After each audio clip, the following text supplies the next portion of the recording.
So this is going to be your hydrodermabrasion. So this is where we're going to remove dead skin and exfoliate the skin. I like to start in the center of the scalp and work the dominant side first. So I'm right-handed, so I like to work left to right. And you just do concentric lines from the middle of the forehead down.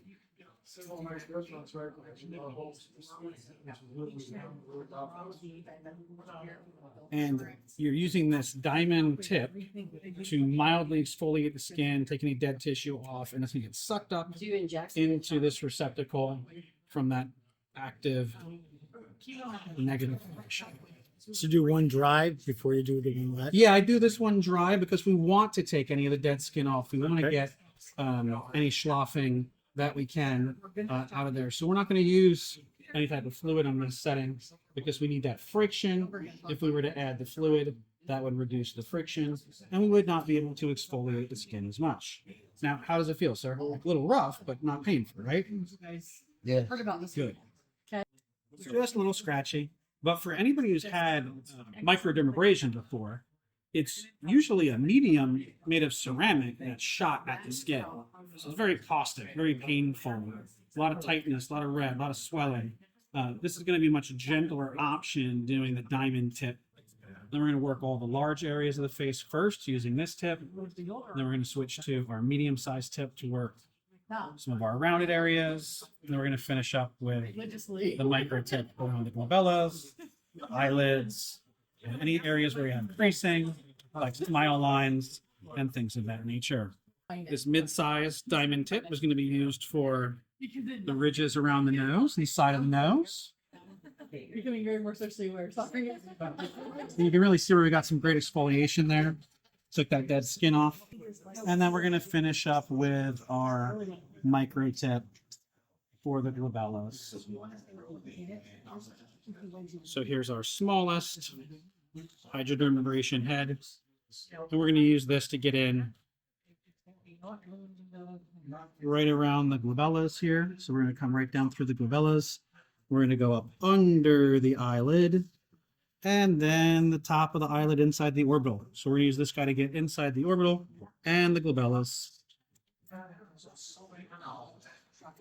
And then you can also, if you want to, do the smile lines and do the creases around the nose. So that is a full hydrodermabrasion where we removed and exfoliated all this dead skin. The whole process was just under 4 minutes long.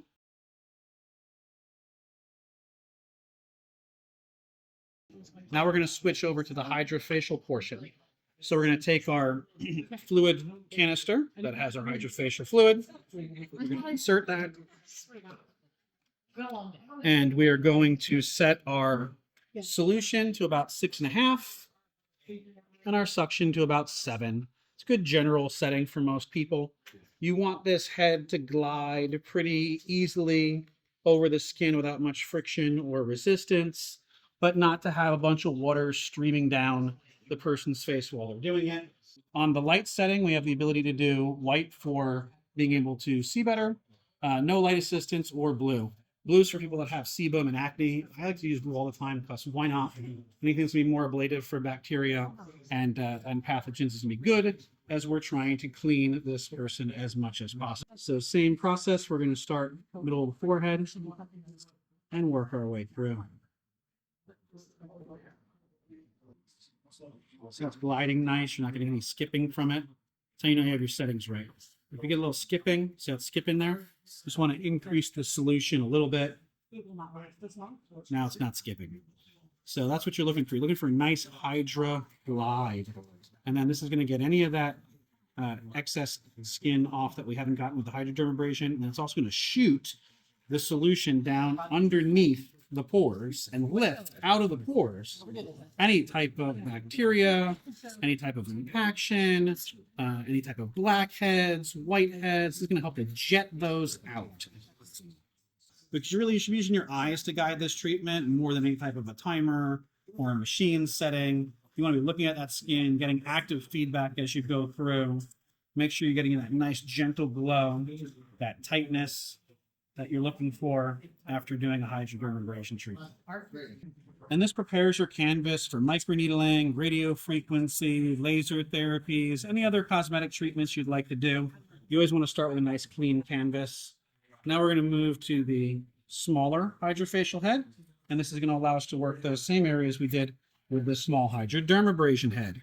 So the creases in the nose, inside the orbital, the under eye area, in front of the ear, nasolabials and smile lines, crease in the chin, and the ridges around the nose.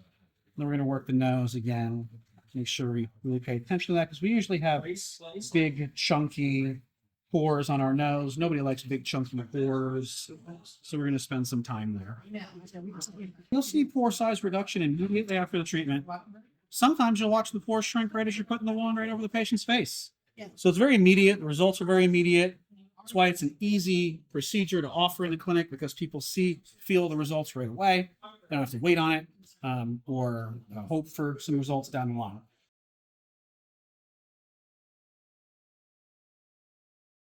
So now we're going to move over to do the electroporation to drive the anti-aging peptide serums deep into the skin. Now we clean that canvas.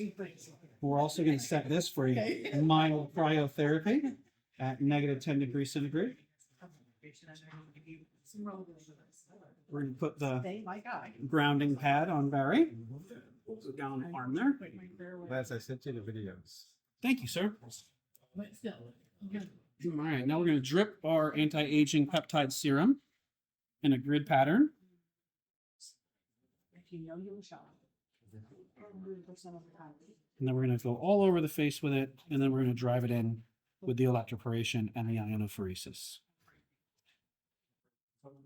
About 1 inch grid pattern with the drops from the peptides. It's great. All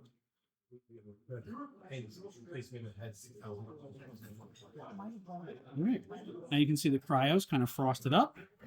So we're ready to go. How does that feel? A little tingly? Is the pool too cool or? It's good. As you can tell, it's kind of a relaxing procedure. And then for Barry, he's got a little bit of puffiness around the eyes. So we're going to pay extra attention to that area. We're going to move in the direction of lymphatic drainage. So we're going to try and pull some of that inflammation away from the under eyes. And you can see it's tightening up there already. And this is just from the cryo. We haven't even gotten to the tightening part yet with the radio frequency. So you can see that edema really working its way down with the cryo. Pretty dramatic, right? So if it's a positively charged ion, you use a positive setting. If it's a negatively charged ion, you use a negative setting. Because you want that like force to repel it and push it deep into the skin. That's how ionophoresis works. It's like when you were a little kid, you would try and push the same poles of a magnet together. They push each other apart. That's the technology we're using to drive these serums deep into the skin tissue.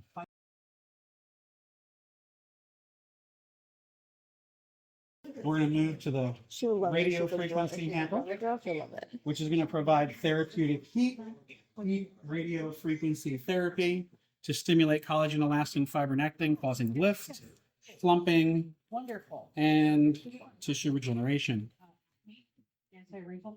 I like to do the same pattern as usual, right to left, mid-scalp. I'm just a creature of habit. Treat everybody the same way. Now, anywhere that they have fine lines or wrinkles, you want to try and trace those lines. So this is a great alternative to Botox, by the way, for lines in the forehead. And it's going to have more of a long-term result because it's going to create new volume. So it's going to not be a temporary relaxer. It's going to be more of a permanent structural enhancer. And you're really just going to go until you get the result you're looking for. This is not a protocol where it's a set number of visits or whatever the case might be. It's really kind of assess and treat as you go. I think it's the minimum threshold where you get that thermal and thermic response. With regenerative medicine, it's always the minimum dose ratio to create that thermal response, to create that regeneration. Don't overdo it with people. The primary modality here is the multipolar radio frequency. the deep thermal energy from this. Now that we're done with the multipolar radio frequency, we're going to take off that ultrasound gel It's a good experience. and do one last coat of peptides. So we're just going to drip peptides all over the skin one last time and then rub that in with a gloved hand.